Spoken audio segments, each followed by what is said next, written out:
ब्रिजभूषण जी नमस्कार। नमस्कार भाई साहब, नमस्कार। जी, आपका स्वागत है जनतंत्र टीवी पर। और बहुत प, बहुत धन्यवाद। जी, जी, पहला बहुत बहुत सवाल तो धन्यवाद। यही होगा कि ये कोरोना महामारी का कितना असर कुश्ती संघ पर दिखाई दे रहा है और आपके पहलवानों पर।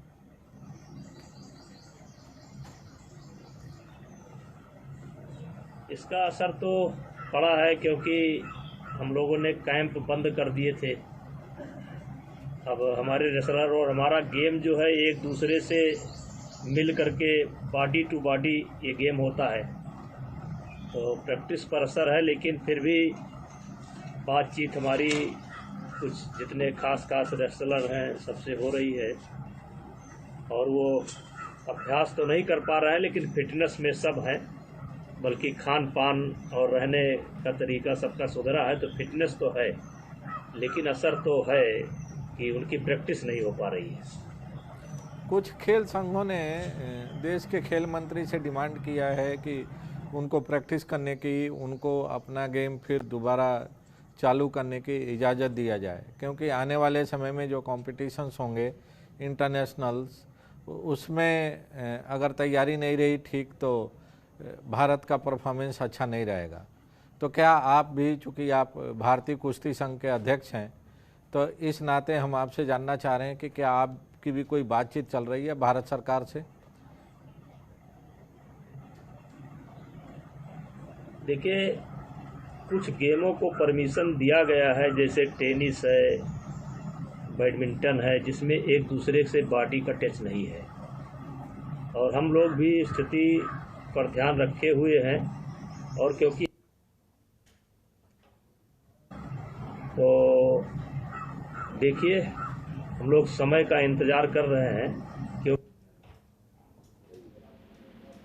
और तो लगता है कि कहीं भर भी रेसलिंग का कोई खिलाड़ी आज प्रैक्टिस में नहीं है।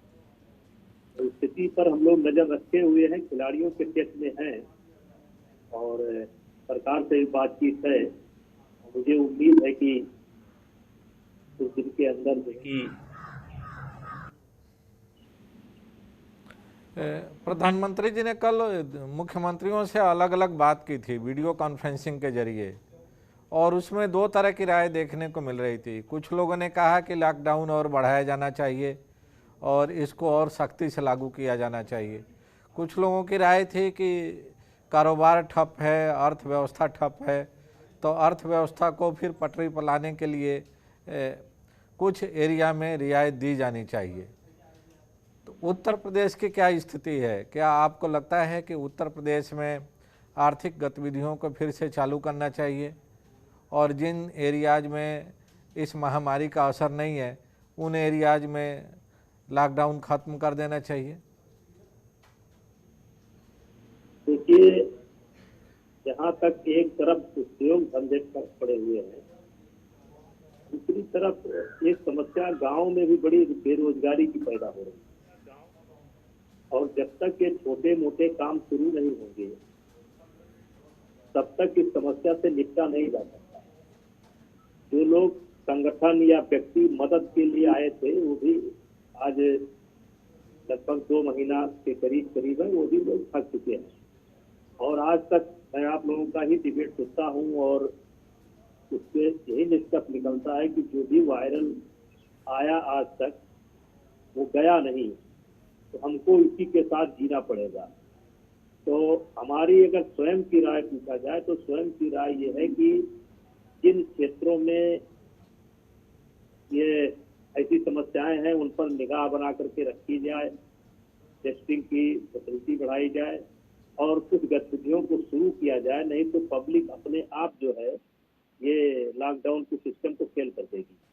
अभी मैं कल लखनऊ से आ रहा था, और जो दृश्य मुझे रोड पर दिखाई पड़ा, वो चाहे गिट्टी लदे हुए ट्रक हो, महाराष्ट्र की गाड़ियां ज्यादा थी, छोटी गाड़ियों पर 2 स्टोरी बनाया हुआ था। एक स्टोरी पर नीचे लेटे हुए थे लोग, एक स्टोरी पर जैसे जीप की साइज की जो गाड़ी है उसमें भी 30-30, 40-40 लोग थे। तो लॉकडाउन इस समस्या का समाधान अब नहीं है। अब हमें स्थिति पर पैनी नजर रखनी चाहिए और कुछ गतिविधि शुरू करनी चाहिए। हमारा तो ये मानना है, नहीं तो जनता नकार देगी। ब्रिजभूषण जी, आप तो राजनीति में काफ़ी मजे हुए खिलाड़ी हैं और आपको पल्स की भी जानकारी रहती है। क्या लगता है आपको कि भारत ने यूरोपीय देशों की नकल कर के जल्दीबाजी की लॉकडाउन के मामले में? क्योंकि भारतीय परिवेश अलग है, भारत का क्लाइमेट अलग है और भारत के लोगों के अंदर इम्यूनिटी ज़्यादा बेहतर मानी जाती है दुनिया के बाकी मुल्कों की तुलना में। तो हमको यूरोप की नकल न करके भारतीय परिवेश में फैसला करना चाहिए था। देखिए, हमें जहाँ हमारी इम्यूनिटी अच्छी है, हमारा नेचर अच्छा है, हमारे अंदर बर्दाश्त करने की क्षमता है, मैं ये इतनी घनी आबादी है, इतनी घनी आबादी है। अमेरिका को भी मैं देख रहा हूँ, पूरे यूरोप को भी देख रहा हूँ, कई देशों को देखता हूँ। अगर ये लॉकडाउन ना होता तो मैं स्पष्ट कहना चाहता हूँ, अगर प्रधानमंत्री जी ने ये कदम ना उठाया होता, सरकारों ने ये कदम ना उठाया होता, तो आदमी को उठाने के लिए आदमी नहीं रहते, जेसीबी से आदमी उठाना पड़ता, इतना बड़ा संकट होता। और लॉकडाउन से कहीं न कहीं फायदा हुआ है। और देखिए, कुछ लोग ऐसे हैं जो चित भी मेरी पुट भी मेरी। मुझे याद है जब पार्लियामेंट एक दिन के लिए बुलाया गया था और तब ये हो रहा था कि पार्लियामेंट क्यों नहीं बंद कर रहे हैं, पार्लियामेंट क्यों नहीं बंद कर रहे हैं। अब जब पार्लियामेंट बंद हो गई, लॉकडाउन हो गया, तो कह रहे हैं कि बिना सोचे समझे फैसला लिया गया। लेकिन आज मैं व्यक्तिगत भी सराहना करता हूँ और दुनिया सराहना कर रही है। सबसे बड़ी बात, मैं गांव से जुड़ा हूँ, प्रत्येक दिन एक गांव में जाता हूँ और कुछ सहयोग भी करता हूँ। मैंने जब से ये चला तो गांव का जो नब्ज है, गांव के लोग तकलीफ सह करके भी सरकार के इस कदम की सराहना कर रहे हैं। सरकार ने हम लोगों को बचाया।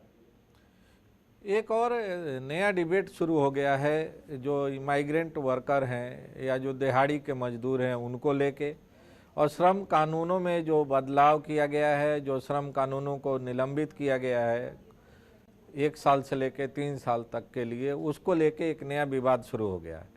और लोगों का कहना है कि एक तरफ जहां मजदूर भूखमरी के कगार पर है, वहीं दूसरी तरफ श्रम कानूनों को निलंबित करना एक बार फिर उस बंधुआ मजदूरी की जो परंपरा थी, जो प्रथा थी, उसको जिंदा करना है।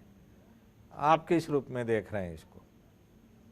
नहीं, मैं इसको इस रूप में नहीं देख रहा हूँ। देखिए, बड़ी संख्या में मजदूर इधर से उधर, उधर से उधर पलायन कर रहे हैं। आज मैं आप लोगों के माध्यम से देख रहा था कि बिहार के मजदूर जो है मध्य प्रदेश के लिए जा रहे हैं और महाराष्ट्र के मजदूर। तो ये नए तरीके का संकट उत्पन्न हुआ है और ऐसी परिस्थिति में सरकार जो निर्णय लिया है वो सोच समझ के लिया है, क्योंकि सरकार को सब चीजों की चिंता होती है। और इस समय तो सब अस्त व्यस्त सा हो गया है, इसको सिस्टम में लाने में बड़ा समय लगेगा। कौन मजदूर कहाँ से कहाँ पलायन कर रहा है। तो देखिए, मैंने पहले ही कहा कि कुछ लोग होते हैं जो चित भी मेरी पट भी मेरी, करो तो भी आलोचना होगी, ना करो तब भी आलोचना होगी। तो कुछ ना करने से अच्छा है कुछ करना तो अच्छा ही। ये तो प्रिविलेज रहता है हमेशा विपक्ष की राजनीति में कि जो भी विपक्ष में रहता है वो सत्ता दल की आलोचना करता है, सरकार की आलोचना करता है। लेकिन जिस तरह की डिमांड चल रही है कि जो छोटे उद्योग हैं उनको विशेष रियायत दिया जाए, क्या आप भी इस बात के पक्षधर हैं कि जो छोटे उद्योग हैं उनको विशेष रियायत दिया जाना चाहिए और जल्दी से जल्दी दिया जाना चाहिए? कुछ कदम तो उठाने पड़ेंगे। देखिए, उद्योग से लेकर के गांव तक। अब गांव में मैं आपको जानकारी के लिए बता रहा हूं कि जैसे आने वाली फसल की तैयारी, हम ये कह सकते हैं कि बहुत अच्छी तैयारी है। पिछली फसल की कटाई छटाई जितने कम समय में हुई, उतने कम समय में मैंने देखा नहीं। बहुत कम समय में लोगों ने गेहूं की कटाई की, गेहूं निकाला, भूसा अपने स्थान पर पहुंचाया, गेहूं मंडी में पहुंचाया या उसको सुरक्षित रख लिया। आज गांव में हैं लोग, वो अगली फसल की तैयारी बहुत अच्छे से कर रहे हैं। लेकिन ये इतनी बड़ी जो बेरोजगारी एक तरीके से कह लीजिए, जो पलायन करके महाराष्ट्र से या दिल्ली से या जगह जगह से जो लोग ये पहुँचे हैं इनको काम देने की आवश्यकता है। इनको काम नहीं मिलेगा तो अच्छा नहीं रहेगा, और इनको काम देने के लिए कुछ इनको रियायत देना पड़ेगा, कुछ उद्योगों को रियायत देना पड़ेगा, और तभी जाकर के ये पूरा सिस्टम लागू हो पाएगा। इसमें बड़ा समय एक अभी चाहेंगे जी। हाँ, आप बोल रहे थे कुछ। हाँ, ये कह रहे थे कि एक नई तरीके की समस्या ये पैदा हुई है, तो सबसे बड़ा जरूरत है कि एक उद्योग धंधे भी चले और दूसरे हाथ को काम भी मिले, क्योंकि हाथ खाली है, सबके काम बंद है। एक आज बयान छपा है अखबारों में कि उत्तर प्रदेश सरकार ने कहा है कि लगभग 10 लाख मजदूर बाहर से आए हैं, प्रवासी मजदूर, और जिनकी टेस्टिंग के बाद 7 लाख ऐसे हैं जिनको कि अब क्वारंटाइन से बाहर कर दिया गया है और उनके लिए रोजगार का इंतजाम किया जा रहा है। तो आपको लगता है कि सरकारी क्षेत्र में इतनी नौकरियां हैं कि 7 लाख लोगों को नौकरी का इंतजाम हो पाएगा उत्तर प्रदेश में?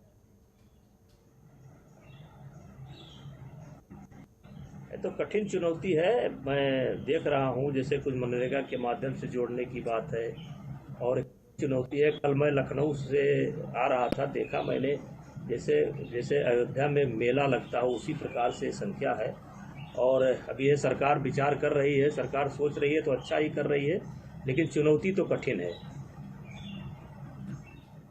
अच्छा, एजुकेशन के बारे में जो अभी तक काम हुआ है लॉकडाउन के दौरान, उसके बारे में आपकी क्या राय है? क्योंकि आप कई विद्यालयों के प्रबंधक भी हैं और आप हज़ारों की तादाद में आपके स्कूल में बच्चे पढ़ते हैं, तो लॉकडाउन का असर शिक्षा के क्षेत्र में भी बहुत ज़्यादा पड़ा है। एकेडमिक कैलेंडर डिस्टर्ब हो गया है, स्टूडेंट्स को घर में बैठे रहने के बावजूद फीस देनी पड़ रही है, इसको लेके एक नई तरह की प्रॉब्लम झेलनी पड़ रही है। आपकी क्या राय है कि इस महामारी के दौर में छात्रों के लिए, छात्रों के अभिभावकों के लिए किस तरह की रियायतें दी जानी चाहिए? देखिए, इस पर प्रभाव पड़ा है, और आप कह सकते हैं कि हमसे तो लाखों छात्र जुड़े हैं, और जैसे कुछ स्कूल कह रहे हैं कि हम इंटरनेट से पढ़ा रहे हैं, कुछ कंप्यूटर का सहारा ले रहे हैं, लेकिन ये ग्रामीण क्षेत्रों में तो एकदम ठप है। और जब तक फिजिकली जैसे चलता था वैसे चलेगा, सोशल डिस्टेंसिंग वगैरह मेंटेन करके चलेगा। अभी तो तमाम परीक्षाएं नहीं हो पा रही हैं, और जहां तक फीस का सवाल है तो ये कुछ बड़े स्कूलों की शिकायत आ रही है, और ये शिकायत बड़े स्कूलों की है, शहरों की है। ग्रामीण क्षेत्र में जैसे हम लोगों के क्षेत्र में ऐसी किसी प्रकार की शिकायत नहीं है कि कोई स्कूल या कॉलेज अपने बच्चों पर दबाव बना रहा हो कि आप जो है फीस जमा करिए। ये शिकायत जो है ये बड़े स्कूल जो है, बड़े ग्रुप हैं, बड़े चेहरे हैं, उन्हीं की शिकायत है। और हमारे क्षेत्रों में, हम लोगों के क्षेत्र में ऐसी शिकायत नहीं है, लेकिन शिक्षा पर बहुत बड़ा असर पड़ा है। जैसे सब चीज़ पर असर पड़ा है, शिक्षा पर भी बहुत बड़ा असर पड़ा है। ब्रिजभूषण जी, बहुत बहुत धन्यवाद आपको हमारे चैनल से बात करने के लिए।